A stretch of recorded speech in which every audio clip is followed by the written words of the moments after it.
बीच में कनेक्शन टूट गया था हमारा और आपके बीच का। फिर से आपके बीच में उपस्थित हैं योग और प्राकृतिक चिकित्सा को लेके। अभी हम लोग यही बात कर रहे थे कि हम लोगों ने पिछले 5 सत्रों में प्राणायाम, ध्यान, बंद, मुद्रा और आसन के विषय में बात की है। इस सत्र में हमारा विशेष रहेगा कि हम योग अभ्यास करेंगे और कुछ योग अभ्यास करने के समय कुछ जो महत्वपूर्ण चीज़ें हैं उनका हमें ध्यान रखना है कि हमें कैसे करना है, कब करना है, क्यों करना है।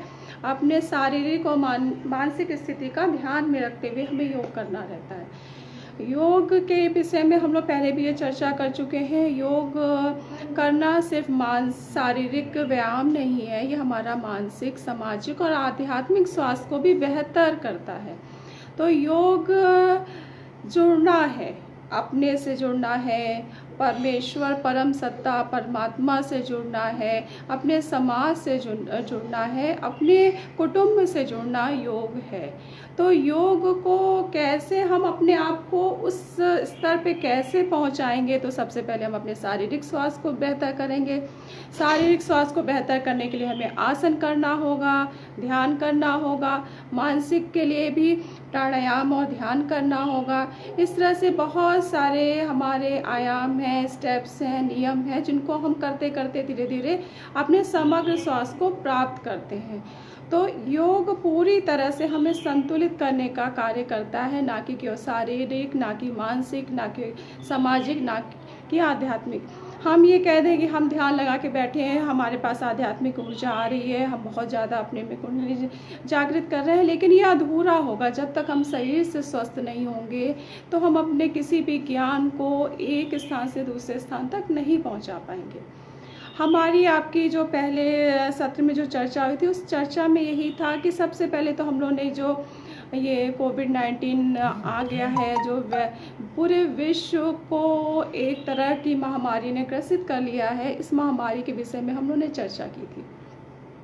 चर्चा में हम लोग के निकल के ये आया था, साइंस जो भी कह रहा है और रिसर्च जो भी कह रहा है, कहीं ना कहीं हम लोगों ने प्रकृति के साथ ऐसा किया जो कि हमें नहीं करना चाहिए था। यानी कि प्रकृति का जो संतुलन था, प्रकृति का जो आवरण था, जो आवरा था, उसके साथ हम लोगों ने कहीं ना कहीं हमारी वजह से जो गलतियां हुई हैं उसका भुगतान हम कर रहे हैं। योग यही हमें सिखाता है कि पूरा विश्व जो है एक कुटुंब है, हम सभी एक दूसरे से जुड़े हुए हैं। लेकिन अभी तक हमारी ये स्थिति थी कि हम अपने तक सीमित थे और हम बाहर की चीज़ों को कहते थे इससे हमारा कोई संबंध नहीं है। चिंतन हम सभी कर रहे हैं। कल मेरा अपना अनुभव हुआ, कल थोड़ी देर के लिए घर से बाहर निकलना हुआ और मास्क लगा के ध्यान यही आया कि क्या ये समय एक ऐसा आ गया जिसमें पूरे विश्व में सभी लोग मुंह पे मास्क लगा के चल रहे हैं। समझ तो आ गया, चाहे वो महामारी की वजह से आ गया, चाहे वो आप इस आपदा की वजह से आ गया। तो समत्व की भावना प्रकृति ने हमें दिखा दिया कि अगर आप एक व्यक्ति भी गलती कर रहे हैं तो उसका भुगतान सभी को करना होगा। तो क्यों ना हम लोग आपस में समन्वय की भावना ले आए, अपने आप को मानसिक और शारीरिक रूप से, आध्यात्मिक रूप से एक दूसरे से जोड़ने का कार्य करें, जिससे कि प्रकृति हमें इस तरह की महामारी ना दे के हमें एक सुंदर वातावरण दे, एक वरदान रूप हमारे जीवन को संतुलित करने के लिए अपना सहयोग जो देती चली आ रही है वो देती रहे। तो ये भी हमारे लिए एक सोचने का विषय है। हम लोग अपने आप को कैसे बदलेंगे? बदलने के लिए हमें योग में आना पड़ेगा, अपने आध्यात्म में आना पड़ेगा, चिंतन में आना पड़ेगा। तो हमें स्वतः ही अपनी परिस्थिति, अपनी स्थिति का ज्ञान हो जाएगा।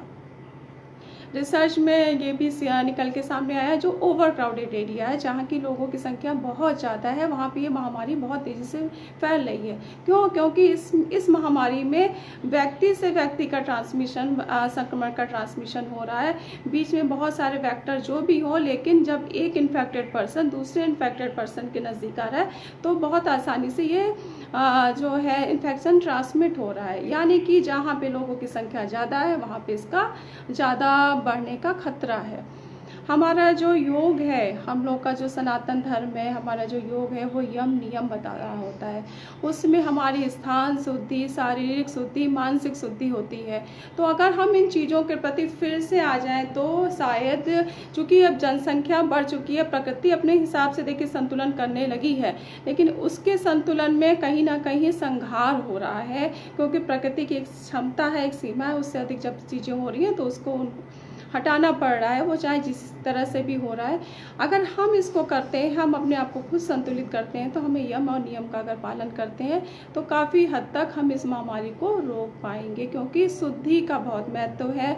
इस इन्फेक्शन में आप लोग ऐसे भी देख रहे हो कि काफ़ी ज़्यादा हाइजीन पे ध्यान दिया जा रहा है। तो हमारा योग जो कि बहुत ही प्राचीन समय से चलता चला आ रहा है, फिर से अगर हम इस पे आएंगे तो शायद इस तरह की महामारी जो फैल रही है धीरे धीरे वो कंट्रोल में आ जाएगी। उसके साथ आज हम एक सिंपल सा, आज सारा कुछ मेरा पहले अपने चिंतन पे है, उसके बाद प्रैक्टिकल पे आएंगे। जब हम मुंह खोल के बोल रहे होते हैं, एक नॉर्मल सी बात है, अगर आप चिल्लाते हैं तो आपका मुंह खुला रहता है और बाहर के वातावरण का सारा इन्फेक्शन आपके मुंह में आता है। लेकिन अगर हम लोग गले से गुंजन करते हैं, उज्जयी करते हैं, भ्रामरी प्राणायाम करते हैं, या कुछ नहीं अगर गुनगुनाते ही हैं, तो एक वाइब्रेशन होती है, एक कंपन होता है जो कि हमारे भीतर हो रहा होता है। और अगर आप ध्यान दीजिए, किसी के गले में इन्फेक्शन हो और सिर्फ आप उसको कह दीजिए कि सिर्फ आप ये गले से कंपन करें, गुंजन करें, तो जो कफ है, जो विजातीय द्रव यहाँ इकट्ठा है, वो धीरे धीरे बाहर हो जाता है। तो सिर्फ अगर हम शोधन की तरफ आए, कुछ ऐसी सिंपल प्रक्रियाओं को भी करते रहें, जैसे श्वास भीतर लिया हमने, इसका कोई प्राणायाम का हम नाम नहीं देते हैं। इन जनरल कभी आप बैठे हो, लगे गले में खराश हो रही है, गले में भारीपन हो रहा है, तो आप प्रैक्टिकली इसको करके देखें। श्वास भीतर भर के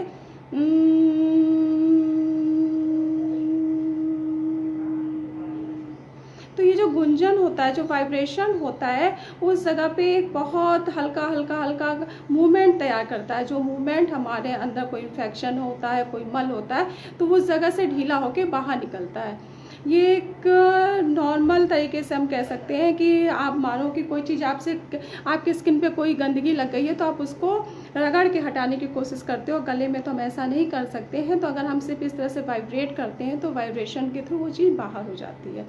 तो यही चीज़ हमारे प्राणायाम में, उज्जयी में बताया गया है। भ्रामरी में भी कहीं ना कहीं हम लोग कपाल पे पूरे अपने सिर में वाइब्रेट कराते हैं। जब हम भ्रामरी करते हैं, षटमुखी मुद्रा लगाते हैं, श्वास भीतर लेते हैं, तो बहुत अच्छे से ओम का वाइब्रेशन करते हैं, जिससे पूरे कपाल पे एक हल्का सा कंपन उत्पन्न होता है। वो कंपन हमारे ब्लड सेल्स से लेके सारे सेल्स को, न्यूरॉन्स को एक्टिव करता है। कोई इन्फेक्शन होता है, कहीं सर्कुलेशन की प्रॉब्लम होती है, वो सब खत्म हो जाती है। तो सिंपली अगर हम देखें, योग हमारे जीवन के हर जगह, हर क्षण जुड़ा हुआ है। सिर्फ उसको हमें ध्यान से देखने और समझने की ज़रूरत है। और इसके साथ नेति क्रिया होती है योग में, कुंजल क्रिया होती है, ये सब क्लीनिंग का कार्य होता है। अगर आपके नेज़ल पैसेज में, मैंने पहले भी आप लोगों से बात की थी, चर्चा किया था, आप नेति नहीं कर पा रहे हैं, सिर्फ अपने हाथ से चुल्लू में पानी लेके नाक पे डालें और थोड़ा सा अंदर जाके फिर उस पानी को आप बाहर निकालते हैं, तो वो जो यहाँ इस एरिया का जो इन्फेक्शन है, जो अपर साइड में लगा हुआ है, वो आपका ड्रेन आउट हो जाएगा। गुनगुने पानी से कर लें तो वो भी बहुत अच्छा रहता है। कभी आपने खाना खाया और आपको लगा कि खाना जो है डाइजेस्ट नहीं हो रहा है, स्टमक बहुत हैवी है, तो खाना खाने के बाद आप उखड़ू बैठ जाएं, पानी पिए और जीभ पे अंदर के साइड दोनों उंगली डाल के हल्का साफ करते हैं, तो वोमिट होके वो सारी चीज़ें जो एक्स्ट्रा होती है वो आपकी बाहर हो जाती है। अब ये हम योग से हट के एक जनरल तरीके से हम लोग बात कर रहे हैं, जो कि नॉर्मली आपने देखा होगा कि हमारा योग जो है वो हमारे वातावरण, हमारे आसपास के पशु पक्षी से भी जुड़ा हुआ है। तो आपने देखा होगा, जानवर अगर उनकी ओवर ईटिंग हो जाती है तो तुरंत वोमिट कर देते हैं, उनको हल्का हो जाता है। हम लोग क्या करते हैं कि उसको एब्जॉर्ब करने की कोशिश कर रहे होते हैं कि किसी तरह डाइजेस्ट हो जाए, लेकिन कहीं ना कहीं वो हमारी प्रॉब्लम क्रिएट कर रहा होता है। तो इन जनरल हम लोग इसको इस तरह भी कर सकते हैं। बाकी योग में तो हमारा नेति है, कुंजल है, कपालभाति है, ये सारी चीज़ें हमारी क्लीनिंग का कार्य करती है। भस्त्रिक्रिया है जो कि हमारा कोलन रीजन को वो क्लीन अप कर रहा होता है। इस तरह से 60 कर्म है योग में, जो कि हम लोग प्रॉपर किसी योग विशेषज्ञ के अधीन हो के करते हैं, तो हमारे पूरी जठराग्नि, हमारा जो GIT ट्रैक है वो क्लीन हो जाता है, नेजल पैसेज क्लीन होता है, हमारी आई साइड इम्प्रूव होती है। ये सारी चीज़ें हमारी क्लीनिंग के प्रोसेस में हो रही होती है। लेकिन जनरल भाषा में अगर हमने इसलिए आपको बताया कि कभी इस तरह की कोई दिक्कत आए तो आप प्रैक्टिकल इसको करके देख सकते हैं। साथ ही हम लोग का एक क्लीनिंग पे आँखों पे भी आते हैं, बच्चों से लेके बड़ों तक में सब में कुछ ना कुछ आई साइट की प्रॉब्लम बनी हुई है, या तो हो चुकी है या हो रही है। तो त्रिफला की बात हमने आपसे पहले की थी। त्रिफला हमारे भोजन का अभिन्न अंग है। यदि हम त्रिफला का सेवन कर रहे होते हैं तो त्रिफला एक अमृत रसायन भी है। त्रिफला को रात में अगर आप पानी में फुला देते हैं, सवेरे वो जो पानी निथर के आता है उससे अपनी आंखों को अच्छे से धोते हैं तो आपकी आई साइड इम्प्रूव होती है। पीते हैं तो आपकी बॉडी को रफेज भी मिलता है, विटामिन C भी मिलता है, आयरन की डिफिशियंसी भी कम होती है और एंटी एसिड भी बहुत अच्छा होता है। तो ये अमृत रसायन है त्रिफला जो हमारे बीच में उपस्थित है। एक टिप आपको और बताना चाहेंगे, बहुत इंपॉर्टेंट है और प्रैक्टिकल आप इसको करके देखिए। बहुत लोगों को प्रॉब्लम होती है कि डाइजेशन प्रॉपर नहीं है, खाना खाने के बाद पेट हैवी हो जाता है, लगता है कि बहुत ज़्यादा कम खा के भी हमें लगता है कि हमने बहुत ज़्यादा खा लिया है। जिनकी जठराग्नि तीव्र नहीं होती है, मंद हो जाती है, तो भोजन हम लोग दोनों नॉस्ट्रिल से श्वास लेते हैं, कभी दाहिने से कभी बाएं से। आप अपने हाथ को रख के यहाँ देखिए, और जिस नॉस्ट्रिल से आपको लग रहा है जैसे खाना खाने से पहले, हमें ये ध्यान देना है कि अगर हम बाएं से श्वास प्रश्वास कर रहे हैं तो हम बाएं को बंद करके राइट से दाहिने से श्वास प्रश्वास की क्रिया 10 बार कर लेते हैं, तो हमारा ये सूर्य नाड़ी जो है हमारी खुल जाती है। जो कि अगर हम खाना खाने से पहले इस नाड़ी को खोलने के बाद अगर यानी कि सूर्य स्वर जो चल रहा हो वो अगर चल रहा होता है तो हमारा डाइजेशन बहुत अच्छा रहता है। तो अगर खाने से पहले थोड़ा सा हम लोग ये ध्यान दे दें कि हम अपने हाथ को ऐसे रखें और जो आती जाती श्वास को देखते हैं। अगर हमारा बायां स्वर चल रहा है तो बाएं स्वर को बंद करने के लिए बाएं नॉस्ट्रिल को बंद कर दीजिए और दाहिने से श्वास प्रश्वास की क्रिया लगातार करते रहिए। कुछ समय बाद आपका दाहिना स्वर खुल जाएगा और खाना जो आप खा रहे हैं उस समय आपकी बॉडी में हीट जठराग्नि बढ़ जाती है, जिससे कि आपका डाइजेशन इम्प्रूव होता है। कहीं ना कहीं डायबिटीज़ को भी मैनेज कर लेता है, कॉन्स्टिपेशन को भी मैनेज करता है और गैस्ट्राइटिस को भी मैनेज कर रहा होता है। तो सिर्फ एक छोटा सा हमें ये काम करना है कि हमें अपने राइट नॉस्ट्रिल को उस समय राइट नॉस्ट्रिल से इनहेल और एक्सहेल करना है। उसके लिए मैंने आपको बताया कि आप इसको प्रॉपर कर लीजिए तो बहुत अच्छा इसका इफेक्ट होगा। 100% नहीं तो आपको पता है 70-80% जो डाइजेशन से प्रॉब्लम है, लीवर की प्रॉब्लम है, डायबिटीज़ की प्रॉब्लम है, उसमें ये काफ़ी कारगर और लाभप्रद साबित होगा। दूसरा, सोते समय बहुत लोगों की ये प्रॉब्लम है कि नींद नहीं आती है या बीपी बढ़ जाता है। सोते सोते भी बहुतों की का बीपी बढ़ता है, जो कि साइलेंट किलर की तरह होता है। आदमी सो रहा होता है, बीपी बढ़ जाता है और कभी कभी ऐसे भी सुनने में आया ब्रेन हेमरेज तक हो गया है।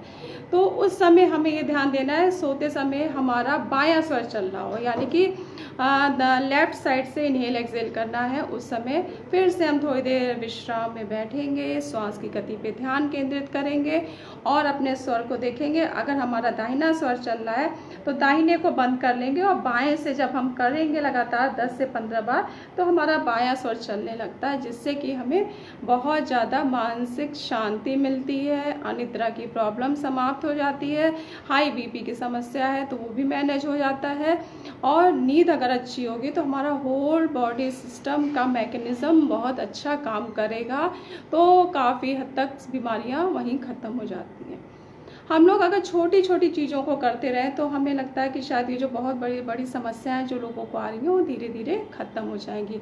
हमारे योग में, प्राकृतिक चिकित्सा में, हमारे आध्यात्म में ऐसा प्रचुर भंडार है, ऐसा ज्ञान है। अगर हम लोग उसका फॉलो करते रहें तो हम हमेशा स्वस्थ रहेंगे, खुश रहेंगे, प्रसन्न रहेंगे। अब हम लोग आ जाएं थोड़ा सा प्रैक्टिकल, उसके बाद फिर हम लोग बात करेंगे। प्रैक्टिकल में पिछली बार हमने आपसे बात किया था कि हम लोग जो आसन करते हैं वो 4 स्टेप में करते हैं। पहले खड़े, सबसे पहले तो प्रभु का ध्यान, प्रार्थना करना, ओम चैंटिंग करना, फिर खड़े होके, फिर बैठ के, फिर सीधे लेट के, फिर पेट के बल लेट के। इस तरह से हमारे आसन का पूरा चक्र होता है, क्रम होता है। तो हम लोग आज उसका अभ्यास करेंगे। आइए फिर स्टार्ट करते हैं।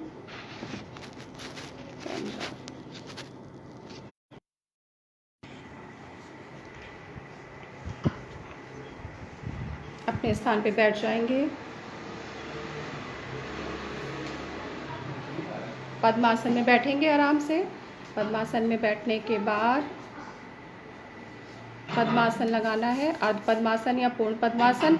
जो लोग पद्मासन लगा सकते हैं पद्मासन लगाएंगे, जो पद्मासन नहीं लगा सकते हैं वो सुखासन में बैठ लें और पीठ को सीधा कर लेंगे, हाथों को ज्ञान मुद्रा में लेंगे, श्वास की गति पे पूरा ध्यान ले जाएंगे और गहरी श्वास के साथ 3 बार ओम का उच्चारण करेंगे। पीठ सीधी कर लेंगे और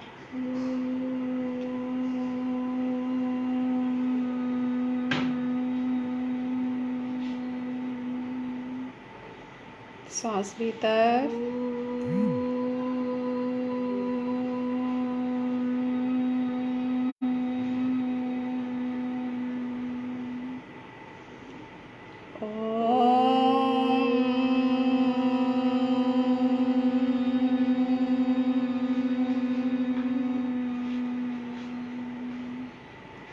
दोनों हथेलियों को आपस में रगड़ेंगे, गर्म करेंगे, अपने पूरे शरीर पे अपने हाथ को फेरेंगे और थोड़ी देर विश्राम की अवस्था में बैठे रहेंगे, क्योंकि हमने जो ओम बोला है उसकी जो ऊर्जा है वो हमारे पूरे शरीर पे चारों तरफ फैल जाए।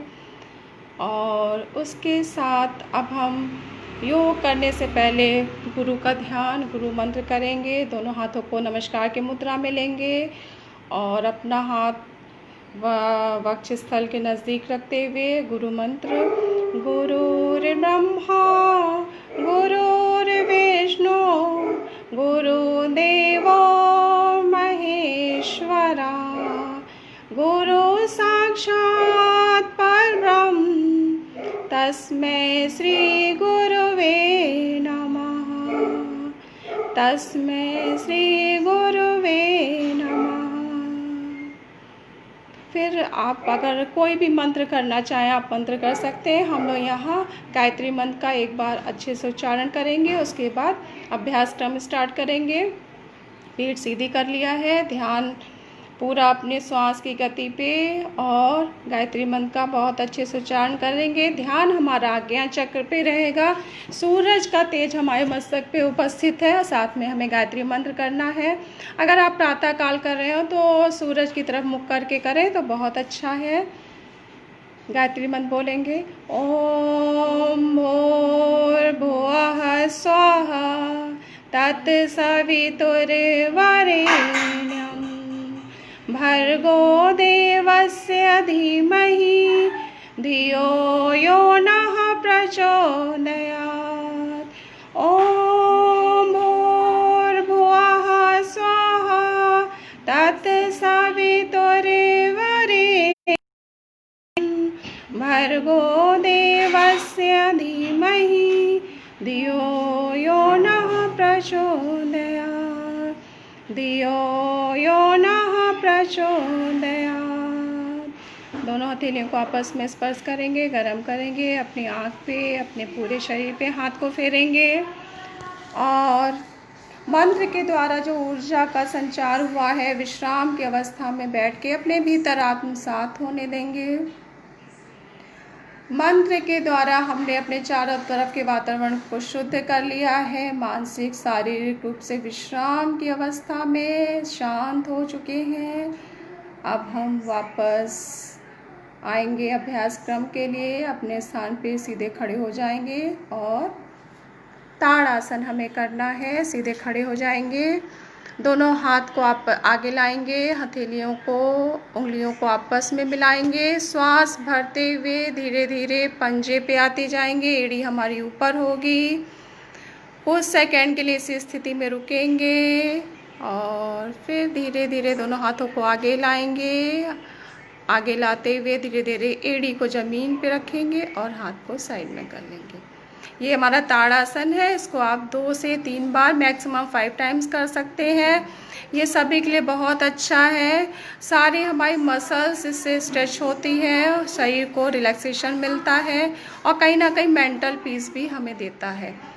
उसके बाद हम लोग आएंगे अर्ध चक्रासन में। दोनों हाथ कमर पे रखेंगे, चारों उंगलियां पीछे के साइड और अंगूठा आगे को, कोहनी बिल्कुल सही के नज़दीक करेंगे और श्वास भरते हुए पीछे को बैंड होंगे, जितना हम आसानी से बैंड हो सकते हैं। कुछ देर के लिए इसी स्थिति में रुकेंगे और वापस श्वास निकालते हुए वापस आ जाएंगे। ये हमारा अर्ध चक्रासन था। इसमें आपने ध्यान दिया होगा कि आपका वक्ष स्थल का एरिया बढ़ता है, लंग्स का एरिया बढ़ता है। वहाँ बैकवर्ड बैंडिंग यानी कि हमने पीछे की तरफ हम अपने आप को झुकाए थे, तो अब आगे को आएंगे। दोनों हाथ ऊपर लेंगे, पाद हस्तासन करेंगे। दोनों हाथों को ऊपर लिया, थोड़ा सा पीछे को बैंड होते हुए आगे को आएंगे। पूरा हाथ जमीन पे रखने की कोशिश करेंगे, पाद हस्तासन। कुछ समय के लिए रुकेंगे। जाते समय हमें अपनी श्वास को बाहर करते हुए जाना है, यानी कि प्रश्वास करते हुए गए हैं और धीरे धीरे श्वास लेते हुए वापस आ जाएंगे। ये हमारा खड़े होके आसन था। अब हम लोग बैठ के 3 आसन करेंगे। अपने स्थान पे बैठ जाएंगे। दंड आसन में आ गए, थोड़ी देर विश्राम किया। और ये ऐसे आसन है जो कोई भी कर सकता है, किसी उम्र का पर्सन कर सकता है, जनरल है, जनरल फिटनेस के लिए है। इसके बाद हम लोग वक्रासन करेंगे। एक पैर को घुटने से फोल्ड करेंगे, दूसरे पैर के घुटने के पास जो पैर फोल्ड किया है उसका पंजा।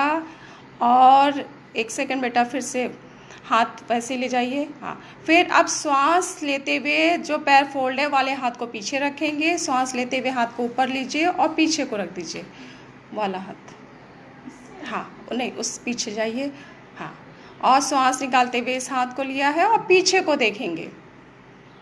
ये है वक्रासन। आप ध्यान दे रहे होंगे कि हमारा जो पैर मुड़ा हुआ है, घुटना पेट पे हल्का सा प्रेशर दे रहा है और पूरा बॉडी हमारी बिल्कुल ट्विस्ट हो गई है, घूमी हुई है। तो ये पूरा पाचन तंत्र को संतुलित करता है, फैटी लीवर को सही करता है, डाइजेशन को इम्प्रूव करता है, शुगर को भी कंट्रोल करता है, प्लस लंग्स का एरिया आप ध्यान दीजिए कि पूरा लंग्स का एरिया फैला हुआ है। तो ये हमारे श्वास प्रश्वास की गति को बेहतर करता है, फेफड़ों की क्षमता को बढ़ाता है। वापस सीधा, हाथ को सीधा, पैर को सीधा। फिर इसी को दूसरे साइड से करेंगे। इस तरह से आप इसको 3 बार कर सकते हैं और पीछे को देखेंगे।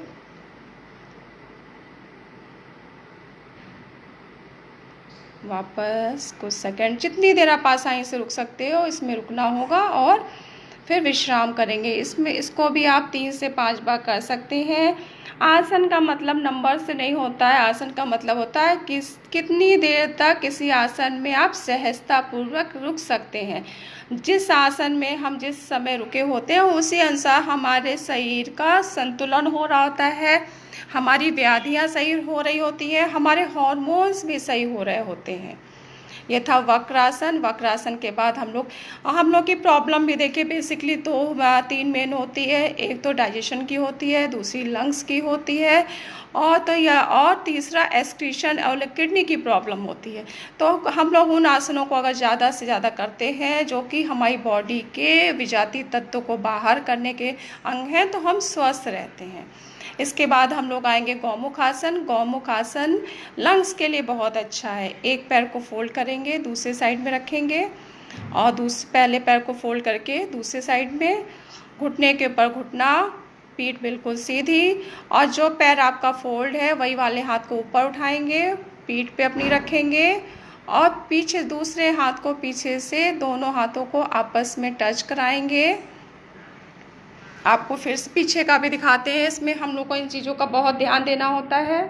देखिए, पीछे से उंगलियां आपस में ऐसे मिली रहेंगी और बैक स्पाइन बिल्कुल सीधा रहेगा, सिर सीधा रहेगा। हल्का सा सिर को ऊपर करके, आँखों को बंद करके और हम अपनी श्वास की गति पे पूरी तरह से केंद्रित होंगे। आँखों को बंद कर लेंगे। ये हमारा ध्यानात्मक आसन भी है और शारीरिक स्वास्थ्य भी बेहतर कर रहा होता है। लंग्स का एरिया मैक्सिमम फैला होता है, रीढ़ की हड्डी सीधी होती है। पूरी तरह से हमारी शारीरिक और मानसिक व्याधियों को समाप्त करने में बहुत अच्छा आसन है। वापस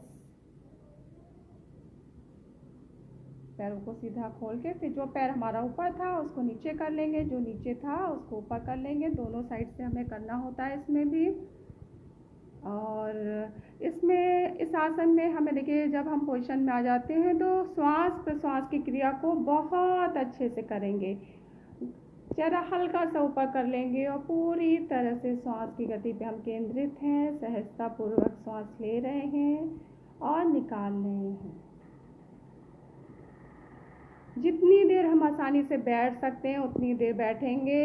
बाध्यता नहीं है, शरीर को तकलीफ नहीं देना है। आनंद के साथ, बिल्कुल रिलैक्सेशन के साथ हमें करना होता है। और वापस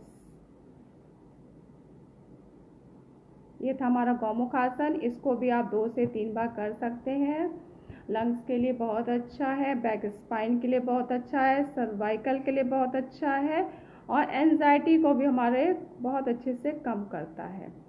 उसके बाद हम लोग बैठेंगे वज्रासन में। वज्रासन आप सभी बहुत अच्छे से परिचित होंगे। खाना खाने के बाद अगर 15 से 20 मिनट हम बैठते हैं तो हमारा डाइजेशन अच्छा रहता है, पेट की समस्या नहीं होती है। देखिए इसमें भी आप ध्यान दीजिए, पीठ बिल्कुल सीधी है, गर्दन सीधी है। आंखों को बंद करके हम अपने श्वास की गति पे केंद्रित हैं। ये वज्रासन, ये भोजन के बाद आप बैठ, और सही कहीं ना कहीं देखिए घुटने के लिए भी बहुत अच्छा है, क्योंकि अक्सर जब स्पिक्यूज फॉर्म हो जाते हैं घुटने में तो डॉक्टर आपको कहते हैं पीछे के साइड पैर को मोड़िए ताकि आपके उस जगह पे जो रप्चरिंग है वो कम हो जाए या फ्लूइड पे किसी तरह का डैमेज ना हो। तो ये वो भी कार्य आपका कर रहा होता है।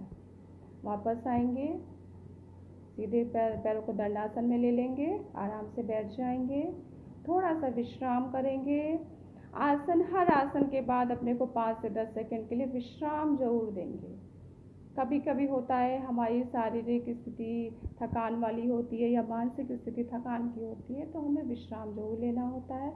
हमने किया, पहले खड़े होके किया, बैठ के किया, अब हम सीधे लेट के करेंगे। पीठ के बल सीधे लेट जाएंगे, पूरी तरह से आराम से लेटते हुए दोनों हथेलियां को खोलेंगे। थोड़ा सा फिर अपने आप को सहज करेंगे, विश्राम देंगे और श्वास की गति पे ध्यान केंद्रित करने के बाद दोनों पैरों को इकट्ठा करेंगे एक साथ। और अब हमें करना है पवन मुक्तासन। पवन मुक्तासन हमारी अपान वायु को कम करता है, डाइजेशन को अच्छा करता है। पवन मुक्तासन में दोनों पैरों को घुटने से फोल्ड करना है और घुटना श्वास बाहर करते हुए घुटना पेट के नज़दीक लाएंगे। दोनों हाथों से घुटने को ग्रिप करेंगे और सिर को घुटने के नज़दीक लाएंगे, जितना हम आसानी से ला सकते हैं। कुछ समय के लिए इसी पोजीशन में रुकेंगे और फिर श्वास लेते हुए सिर नीचे और पैर को सीधा करेंगे। ध्यान 2 चीज़ों का इसमें बहुत देना। अगर सर्वाइकल की प्रॉब्लम है तो सिर को आगे को नहीं झुकाएंगे और ज़्यादा पेट हैवी हो रहा हो तो पूर्ण ना करके अर्ध पवन मुक्तासन कर लेंगे। किसी को अगर गैस की समस्या ज़्यादा हो रखी है तो उसमें उसको अर्ध पवन मुक्तासन करना। बेटा अर्ध पवन मुक्तासन भी करिए। एक पैर को फोल्ड करेंगे और दोनों हाथों से पकड़ेंगे और दूसरे पैर को ज़मीन से हल्का सा उठा लेंगे ताकि बॉडी का बैलेंस बना रहे। ये है आपका अर्ध पवन मुक्तासन। कुछ समय रुकेंगे, फिर धीरे से सिर नीचे, पैर सीधा और विश्राम। फिर दूसरे साइड से हम अगर एक पैर से या राइट से कर रहे हैं तो लेफ्ट से भी करना होता है। योग में इन चीज़ों का बहुत ध्यान देना होता है कि क्रम बराबर हो, राइट एंड लेफ्ट दोनों साइड से इक्वली करना होता है। फिर नीचे, इसमें भी आप ध्यान दीजिएगा, अगर सर्वाइकल की प्रॉब्लम है तो सिर को आगे को नहीं लाएंगे। फिर विश्राम करना है। इसको भी 3 से 5 बार कर सकते हैं। जितनी देर आप आसन लगा के सहजता पूर्वक रह सकते हैं उतनी देर आपको रहना है। पवन मुक्तासन डाइजेशन के लिए बहुत अच्छा है और जब हमारा डाइजेशन अच्छा होता है तो और भी सारी प्रॉब्लम हमारी सॉल्व हो जाती हैं। उसके बाद हम लोग करेंगे नौका आसन। नौका आसन में दोनों हाथ अपनी थाइस के ऊपर लाएंगे, अपनी जांघ के ऊपर रखेंगे और श्वास बाहर करते हुए आगे से सिर, पीछे से पैर को उठाएंगे। 30 से 45 डिग्री पे लाके अपने को बैलेंस करना है। पैर की उंगलियों को बाहर के साइड रखेंगे, जितनी देर हम रुक सकते हैं रुकेंगे। फिर धीरे से सांस लेते हुए सिर को नीचे, पैर को नीचे और रेस्ट। ये है नौका आसन। नौका आसन में भी आपको ध्यान देना है कि अगर पेट बहुत हैवी हो रहा है तो उस समय आप साइकिलिंग करके करेंगे। अगर पेट आपका हल्का है तो आप कर सकते हैं। कि आप लोग को पिक्चर सही दिख रही है? अगर नहीं दिख रही हो तो प्लीज़ मुझे बता दीजिएगा। साइकिलिंग भी बेटा अगर पेट बहुत हैवी हो रहा है, लग रहा है कि हम कुछ भी नहीं कर पाएंगे, तो उसमें एक एक पैर से, एक पैर को सीधा रखिए, एक पैर को सीधा रख के एक पैर से साइकिल चलाएंगे। ये अगर हमारा पेट हैवी हो रहा है, लग रहा है कि बहुत ज़्यादा गैस बनी है, तो फिर हम इसको करते हैं तो हमें तुरंत पेट में हल्कापन आता है। 5 बार या 10 बार करेंगे सीधा या उल्टा। अगर 5 बार सीधा तो 5 बार उल्टा, क्लॉकवाइज और एंटी क्लॉकवाइज इक्वल होना चाहिए। फिर दूसरे पैर से। अभी तक मेरा प्रैक्टिकल का जो अनुभव है उसमें किसी को भी अगर पेट बहुत ज़्यादा हैवी लग रहा हो, इसको कराते हैं, इसको रिलैक्सेशन हो जाता है। तो उन छोटी छोटी चीज़ों का अगर हम ध्यान देते हैं तो हम योग से काफ़ी अच्छा फ़ायदा प्राप्त कर पाते हैं। फिर रेस्ट, उल्टा और सीधा इक्वल करने के बाद रेस्ट करेंगे। रेस्ट में आते में सही बिल्कुल ढीला छोड़ देना होता है। हथेली आसमान की तरफ, कंधे से दोनों हाथ बिल्कुल ढीले, पैर बिल्कुल ढीले और पूरा ध्यान हमारा हमारे श्वास की गति पे होना चाहिए। उसके बाद इस क्रम में एक आसन हम लोग और करेंगे, अर्ध हलासन करेंगे। उसमें करना है, हमें जाना है 30, 60 एंड 90। श्वास बाहर करते हुए पहले 30, फिर 60, फिर 90 पे लाके अपने को रोकेंगे और थोड़ी देर इस स्थिति में रुके रहेंगे। पैर की उंगलियों को बाहर के साइड खींच के रोकेंगे। आप इस स्थिति में ध्यान दीजिए कि रीढ़ की हड्डी बिल्कुल सीधी है, पैर बिल्कुल सीधे हैं। सर्वाइकल का कुछ टिपिकल केस जिसमें मरीज को बहुत ज़्यादा दिक्कत होती है, सिंपल ये आसन करके भी सर्वाइकल उसका सही हो जाता है। फिर धीरे धीरे पैर को नीचे रखेंगे, सांस लेते हुए 90 से 60, फिर 30, फिर ज़मीन पे पैर को रख देंगे। इसको भी करके आपको काफ़ी रिलैक्सेशन मिलता है। ये कोई भी कर सकता है, इवन जिसको बैक में पेन है, स्लिप डिस्क है, लेकिन उसको स्टार्टिंग में केवल 30 और 60 पे रहना होता है। धीरे धीरे अगर उसकी प्रॉब्लम सॉल्व हो गई है, पेन कम होता जा रहा है, MRI एक्सरे में अगर स्लिप डिस्क उसकी सही होती दिख रही है तो वो आगे 90 पे आ सकता है। उसके बाद हम लोग बाएं करवट से होके पेट के बल लेट जाएंगे।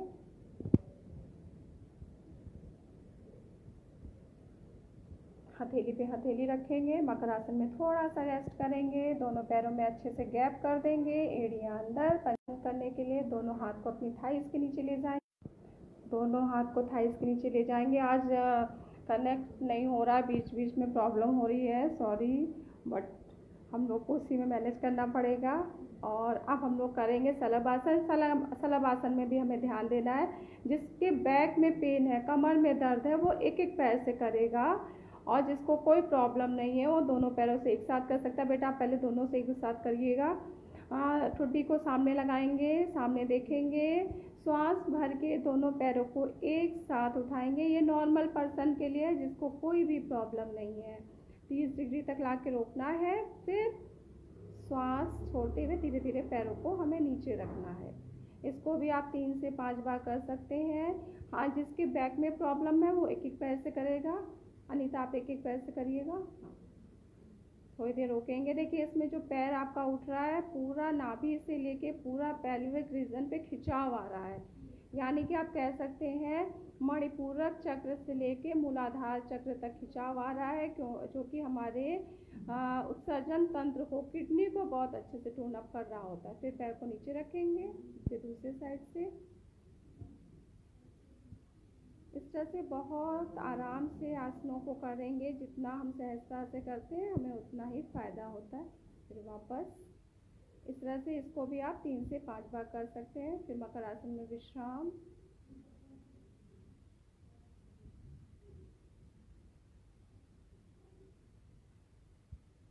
उसके बाद फिर से दोनों पैरों को इकट्ठा करेंगे। पीछे से नौकासन अभी हमने फ्रंट से किया था। दोनों हाथ पीछे कमर पे रखेंगे और श्वास भीतर लेके आगे से पीछे से उठेंगे। नाभि पे आपकी पूरे शरीर को बैलेंस रखना है। दोनों पैरों को भी उतना ही उठाएंगे जितना आप आगे से उठ रहे हो। बोट शेप बॉडी बनाएंगे। पूरा प्रेशर आपकी नाभि पे है, यानी कि मणिपूरक चक्र पे है। इससे आपका नाभि संतुलन भी होता है। फिर धीरे से श्वास बाहर करते हुए नॉर्मल स्थिति में आ जाएंगे। प्रारंभावस्था में ये था हमारा नौकासन और उसके बाद फिर हम लोग आएंगे भुजंगासन और सर्पासन में। दोनों हाथों को आगे लेंगे, सामने श्वास लेते हुए दोनों हाथों को सीधा करिए, सीधे सीधे आगे। हाँ, और श्वास निकालते हुए दोनों हाथों को अपने वक्षस्थल के अगल बगल रखेंगे। श्वास भरते हुए ऊपर को उठेंगे। भुजंग आसन में कोहनी आपकी जमीन से लगी रहेगी और हाँ, जितना आप आसानी से उठ सकते हो और ऊपर को जितना देख सकते हो देखोगे। फिर वापस श्वास बाहर करते हुए वापस आएंगे। इसको भी आप 3 बार कर सकते हैं। सर्वाइकल के लिए भी बहुत लाभप्रद है, बैक के प्रॉब्लम के लिए भी बहुत लाभप्रद है। लंग्स आप जब ऊपर को जा रहे हो तो इनहेल करके जाते हो तो लंग्स भी हमारा इससे मजबूत होता है। विश्राम थोड़ी देर के लिए, फिर वापस स्थिति में आएंगे। सर्पासन के लिए दोनों हाथों को आगे, श्वास भरते हुए श्वास निकालते हुए दोनों हाथों को वक्षस्थल के अगल बगल। अब श्वास लेते हुए इतना उठेंगे कि हाथ आपका लगभग सीधा हो जाएगा और ऊपर छत को देखेंगे। खुली जगह पे कर रहे हैं तो आसमान को देखेंगे। फिर आंखों को बंद करके ध्यान हमारा आज्ञा चक्र पे। कुछ समय रुकने के बाद वापस धीरे धीरे नीचे को आएंगे। ये हमारा सर्पासन था। उसके बाद फिर मकर आसन में विश्राम करेंगे।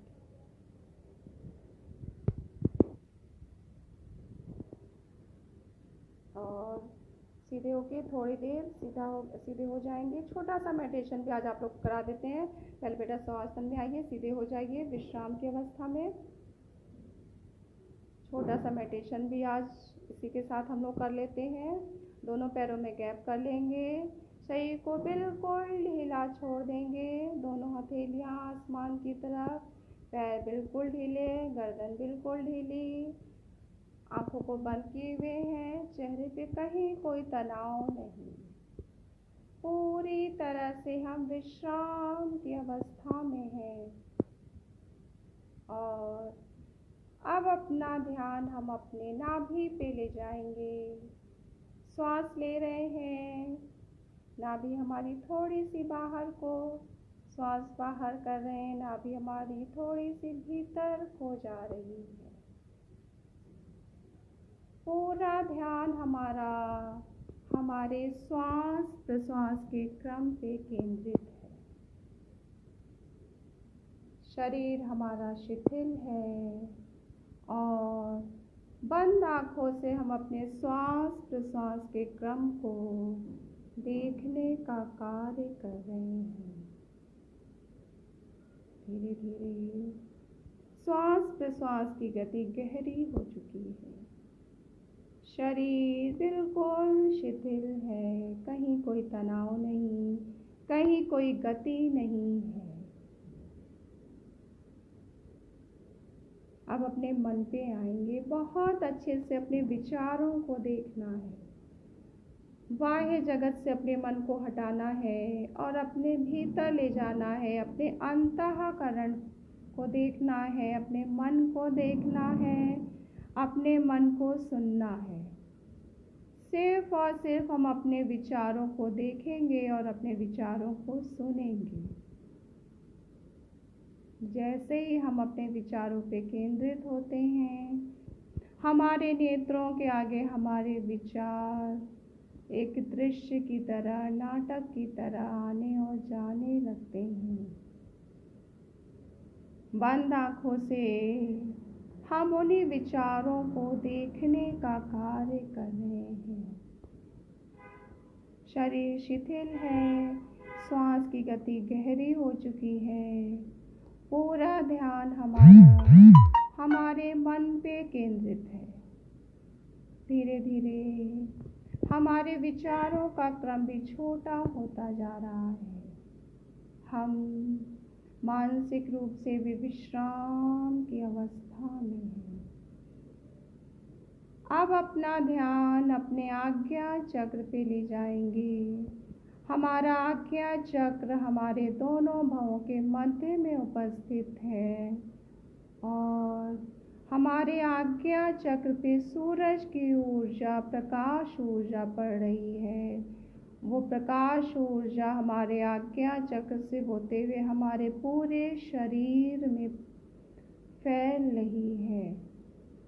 आज्ञा चक्र से ऊर्जा विशुद्धि चक्र, अनाहत चक्र, मणिपूरक, स्वादिष्ठान, मूलाधार सभी चक्रों को ऊर्जावान कर रही है और इन चक्रों से ऊर्जा हमारे एक एक अंग को पहुंच रही है। हम स्वस्थ हो रहे हैं, हम निरोगी हो रहे हैं, हम शारीरिक व मानसिक रूप से स्वस्थ हो रहे हैं, निरोगी हो रहे हैं। हमारे सभी चक्र संतुलित हो रहे हैं और सभी चक्रों से जुड़े सभी अंग भी हमारे स्वस्थ हो रहे हैं।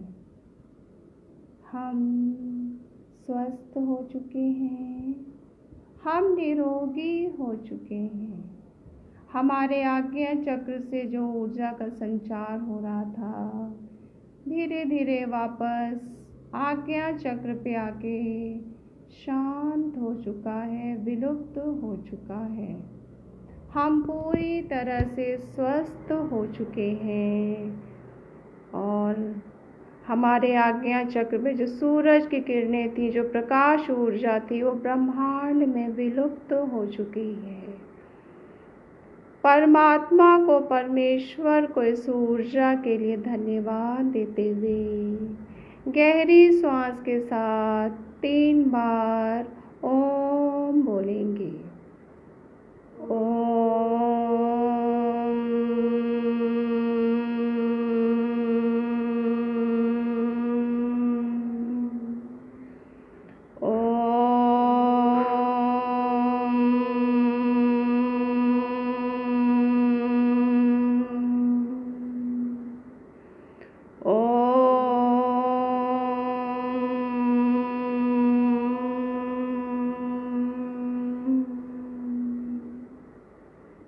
दोनों हथेलियों को आपस में स्पर्श करेंगे, गर्म करेंगे। सबसे पहले अपनी आँख पे, फिर पूरे चेहरे पे, फिर पूरे शरीर पे अपने हाथ को फेरेंगे। दोनों पैरों को इकट्ठा करेंगे, एक साथ करेंगे। बाएं साइड को टर्न हो जाएंगे और दाहिने हाथ के सपोर्ट से उठ के बैठ जाएंगे। तो ये था हम लोग का आसन का छोटा सा सत्र, ध्यान का छोटा सा क्रम, जिसको अगर हम डेली करते हैं तो हम काफ़ी हद तक अपने को स्वस्थ रख पाएंगे। बाकी किसी के कोई सवाल हो तो पूछिए। आज नेट का बहुत प्रॉब्लम चला, सॉरी आप लोग को डिस्टर्ब हुए बार बार और वेट करना पड़ा इसके लिए। अगर किसी का कोई सवाल हो तो पूछिए। योग में फिर से हम उन चीज़ों को कहेंगे, योगासन या प्राणायाम करने से पहले अपने को शारीरिक मानसिक रूप से रिलैक्स रखना है। मतलब ये नहीं है कि आप आए हैवी वर्कआउट करके और फिर तुरंत योग करने लगे, प्राणायाम करने लगे। उसके लिए थोड़ा सा हमें अपने आप को रिलैक्स करना है। वस्त्र हमारे ढीले हों, सूती हों, वातावरण हमारा खुला हो, प्रातःकाल का समय हो, बहुत अच्छा है। और जरूरी नहीं है कि हम सारे आसन कर सकें। जो हमारी शारीरिक क्षमता है हम उसी के अनुरूप करते हैं तो हमें उसका बेहतर लाभ मिलता है। 15 मिनट से लेकर 1 घंटा, 1.25 घंटा, हर किसी की शारीरिक क्षमता अलग है। हर किसी का दिनचर्या अलग है, तो उसको उसी के अनुसार हमें करना चाहिए। इसका सबसे अच्छा तरीका है कि हम किसी विशेषज्ञ से योग आरंभ करने से पहले ज़रूर मिल लें, उससे बात कर लें और अपने बारे में पूरा डिटेल दे दें, ताकि वो आपके लिए बेहतर योगासन, ध्यान, प्राणायाम आपको बता सकें। बाकी आप लोगों को एक चीज़ और भी बतानी थी कि योग और प्राकृतिक चिकित्सा के साथ हम लोग आयुर्वेद पे भी कार्य कर रहे हैं। तो आयुर्वेद में जैसे हम लोग प्राकृतिक चिकित्सा और योग से चीज़ों को कर रहे थे, आयुर्वेद में औषधियाँ कुछ ऐसी हैं, जैसे हमने आपको बताया कि किडनी के लिए हमने ये आसन कराया, या नेचुरोपैथी में हमने मड पैक दिया, हिपात दिया। तो इसी तरह से हमारे आयुर्वेद में भी कुछ औषधियाँ ऐसी हैं जिसको हम अगर लेते हैं, कुछ समय के लिए ले लेते हैं, तो वो स्वतः ही हमारी किडनी की क्लीनिंग कर रहा था। होल बॉडी क्लीनिंग के कुछ अर्क होते हैं, उसको हमारे सेंटर से डॉक्टर रिसर्च के बाद तैयार कर रहे हैं। अगर आप लोग को चाहिए होगा तो हम लोग निःशुल्क दे रहे हैं। इस समय जो महामारी का समय है, सभी लोग कहीं ना कहीं तनाव में हैं, इकोनॉमिकली सभी थोड़ा बहुत वीक हो चुके हैं। अगर आपके आसपास कोई गरीब व्यक्ति हो जिसको किडनी की प्रॉब्लम है, क्रिएटिन यूरिया बढ़ा है, या किसी तरह की प्रॉब्लम हो है, तो वो हम लोग से संपर्क करें, तो हम उनको निःशुल्क दवाइयाँ, औषधियाँ उपलब्ध कराएंगे और एक्सपर्ट डॉक्टर के अंडर में उनका ट्रीटमेंट होगा, उनको उनके अनुसार दवाइयाँ दी जाएंगी। तो ये हमारे चिकित्सा केंद्र से हम लोग का प्रयास है कि जो लोग भी दवाइयाँ नहीं ले सकते हैं, या जो भी प्राकृतिक चिकित्सा नहीं करा सकते हैं, वो कमज़ोर वर्ग के हैं, उनको हम लोग इस तरह की निःशुल्क सुविधाएं प्रदान कर रहे होते हैं। तो इस चीज़ को आप ध्यान में रखें। किसी को भी इस तरह की प्रॉब्लम है तो हमारे केंद्र से आके निःशुल्क औषधि ले जा सकता है। बाकी आज तो किसी का कोई सवाल नहीं है। नेट ब्रेक होने मेरे व्हाट्सएप पे भी मैसेज आ रहा था, तो आज के लिए फिर